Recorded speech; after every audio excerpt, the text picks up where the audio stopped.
বাড়িতেই যদি এত সুন্দর ম্যাঙ্গো জুস তৈরি করা যায়, তাহলে আর দোকান থেকে কেন বাচ্চাদের কিনে খাওয়াবেন? বেশ অনেকগুলো টাকা দিয়ে কিন্তু ম্যাঙ্গো ফ্রুটিকা আপনারা দোকান থেকে কিনে খান, কিন্তু বাড়িতেই যদি কম খরচে এবং খুব সহজেই এই ইয়াম্মি ম্যাঙ্গো ফ্রুটিকাটা তৈরি করা যায়, তাহলে তো আর কোনো কথাই হবে না। বাচ্চা থেকে বড় এই ম্যাঙ্গো জুসটা সবাই খুব পছন্দ করে। খুব কম ইনগ্রিডিয়েন্টস আর খুব সহজেই এই রেসিপিটা তৈরি করা যায়, যেটা কিনা বাচ্চারাও তৈরি করতে পারবে। তো চলুন দেখে নিই ম্যাঙ্গো জুস তৈরি করার মূল প্রস্তুত প্রণালী। ম্যাঙ্গো জুস তৈরি করতে প্রথমে আমি 2টা পাকা আম নিয়ে নিলাম। চেষ্টা করবেন একটু ভালো কোয়ালিটির আম নিতে, আমটা যেন খুব মিষ্টি হয় আর আমের কালারটাও যাতে খুব সুন্দর থাকে।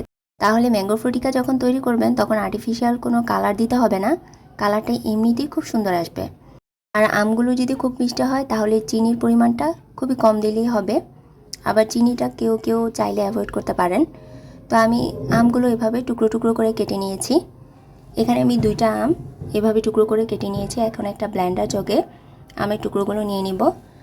তারপর এখানে দিয়ে দিচ্ছি 2 টেবিল চামচ চিনি। চিনির পরিমাণটা কম বেশি করে নিতে পারেন। তো আমগুলো যেহেতু খুব মিষ্টি, তাই আমি চিনির পরিমাণটা কম দিয়েছি। হাফ কাপ নর্মাল পানি দিয়ে আমি ব্লেন্ডার করে নেব। এই তো আমগুলো ব্লেন্ড করা হয়ে গেছে। এখন এই আমের পিউরিটা একটা পাত্রে নিয়ে নিলাম। এখন আমের এই পিউরিটাকে চুলায় বসিয়ে দিয়ে চুলার আঁচটা মাঝারি আঁচে রেখে একটা বলক তুলে নেব। যেহেতু আমের পিউরিটা খুব বেশি ঘন, তাই আরও হাফ কাপ পানি দিয়ে দিলাম ব্লেন্ডারটা ধুয়ে। তো যখন একটা বলক চলে আসবে তখন এর মধ্যে দিয়ে দিব 1 চা চামচ ম্যাঙ্গো ইমালশন। এই ম্যাঙ্গো ইমালশনটা আমি জাস্ট ফ্লেভারের জন্য দিচ্ছি।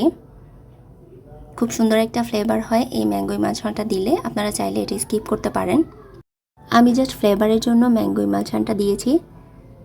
যদি বাচ্চাদের আপনারা এই ম্যাঙ্গো ফ্রুটিকাটা তৈরি করে খাওয়ান তাহলে অবশ্যই এটি স্কিপ করবেন। এখন চুলাটা বন্ধ করে চুলা থেকে নামিয়ে আমি ছাঁকনি দিয়ে ছেঁকে নিয়েছি যাতে কোনো আঁশ না থাকে। তারপর আমি এতে বরফ কুচি দিয়ে দিয়েছি। যেহেতু চুলা থেকে নামানোর পর এই ম্যাঙ্গো ফ্রুটিকাটা খুব গরম আছে, তাই তাড়াতাড়ি ঠান্ডা হওয়ার জন্য আমি একটু বেশি করে আইস কিউব দিয়ে দিয়েছি। ব্যাস এই তো তৈরি হয়ে গেল ম্যাঙ্গো ফ্রুটিকা। আপনারা দোকান থেকে না কিনে ঘরে এভাবে ফ্রেশ তৈরি করে ম্যাঙ্গো ফ্রুটিকাটা খেতে পারেন। অসম্ভব মজা হয়। এবং কোনো অতিথি আপ্যায়নে যদি এই ম্যাঙ্গো ফ্রুটিকাটা তৈরি করে সার্ভ করেন, তাহলে কিন্তু তারা বুঝবেই না যে এটা ঘরে তৈরি করা, মনে হবে যে দোকান থেকে কিনে এনে তাকে দিয়েছেন। তো এভাবেই ম্যাঙ্গো ফ্রুটিকা ঘরে তৈরি করে নিতে পারেন। একদমই স্বাস্থ্যসম্মত এবং খুব সহজেই এই ম্যাঙ্গো ফ্রুটিকাটা তৈরি করা যায়। আশা করছি আমার আজকের এই ম্যাঙ্গো ফ্রুটিকার রেসিপি আপনাদের অবশ্যই ভালো লেগেছে, আর ভালো লাগলে অবশ্যই লাইক, কমেন্ট, শেয়ার, সাবস্ক্রাইব করবেন। Thanks for watching, take care, bye by.